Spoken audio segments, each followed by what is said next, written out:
Magandang araw sa inyong mga bossing and welcome to my channel. This is all about rare and my name is Bert. At sa video natin ngayon ay pag-uusapan natin ang isang katotohanan na dapat malaman ng bawat isang Pilipino na mahilig sa lumang barya. Hindi lahat ng luma ay mahal at hindi lahat ng sinasabing rare ay totoo. Maraming taong naniniwala na kapag luma ang barya ay mahal agad. Kapag may kakaibang itsura, rare agad. Kapag may nakita sa social media na nagsasabing pwede kang yumaman, umaasa agad ang marami. Pero ang masakit na katotohanan, hindi lahat ng lumang barya ay mahal na agad. At sa pagbabalik ng All About Rare, sisimulan natin ng isang mas tapat, mas malinaw at mas makatotohanang usapan tungkol sa tunay na halaga ng Philippine coins. Kaya samahan niyo ako mga bossing at simulan na natin. Mga bossing, matagal tayong nawala, matagal ding natahimik ang channel na ito at sa panahon na tahimik tayo, mas lalo pang dumami ang mga content na puro pangako, puro hype at minsan puro maling impormasyon tungkol sa mga lumang barya. Marami kayong nakikita sa social media at sa YouTube na nagsasabing ang baryang ito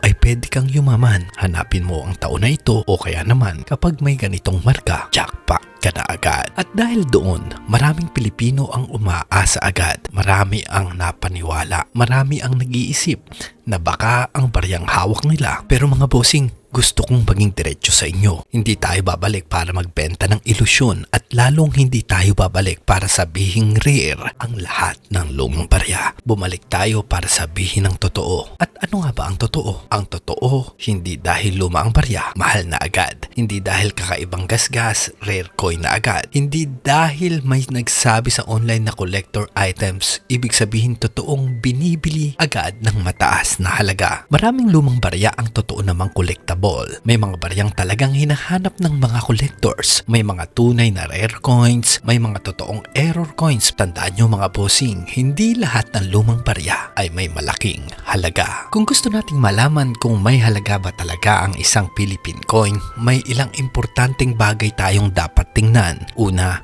kondisyon ng barya. Kahit gaano pa kaluma ang isang barya, kung sobrang pudpud na, sobrang gasgas na, o sira na ang mga detalye nito, malaki ang posibilidad na bumaba ang value nito. Malaking bagay ang kondisyon. Ang isang coin na maganda ang kondisyon ay mas mahal pa kaysa sa lumang coin na wasak na. Pangalawa, taon at tamang variant. Tandaan nyo mga bossing, hindi lahat ng lumang taon ay mahal.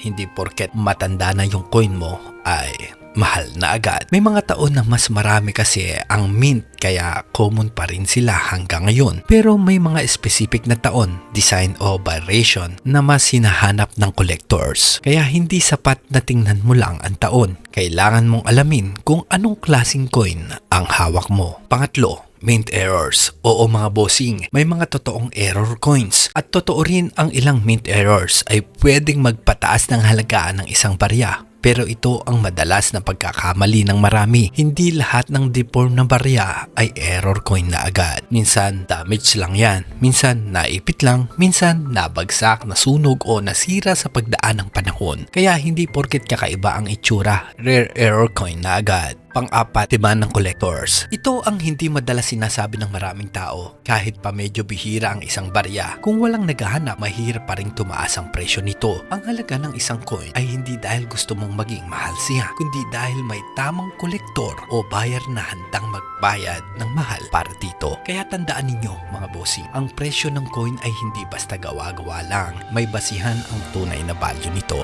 At ito ang gusto kong ipangako sa inyo sa pagbabalik ng All About Rare. Simula ngayon, ang channel na ito ay hindi lang basta tungkol sa lumang barya. Gagawin natin itong isa sa pinaka mapapagkakatiwalaang channel para sa tunay na impormasyon tungkol sa Philippine coins, rare collectibles at kung anong may halaga at kung ano ang wala. Pag-uusapan natin dito kung alin ang tunay na rare, alin ang common lang, alin ang fake hype, alin ang totoong may collector demand at paano mo maiiwasan ang mga maling paniniwala pagdating sa coin collecting. Hindi ko pinapangako sa inyo na lahat ng hawak ninyong lumang barya ay mahal, pero ang maipapangako ko sa inyo, sasabihin ko sa inyo ang totoo. Sa mga matagal na subscriber ng All About Rare, maraming salamat po sa inyong paghihintay. Salamat sa patuloy na suporta kahit matagal na tayong nawala. At sa mga bago naman dito sa channel, welcome po sa All About Rare. Dito sa channel na ito, hindi tayo magbibigay ng peking pangarap. Hindi tayo basta-basta magpapaniwala sa mga hype at hindi tayo magsasabi ng rare kung wala namang malinaw na basihan. Dito, mas mahalaga ang katotohanan kaysa sa clickbait. Mas mahalaga ang tamang impormasyon kaysa sa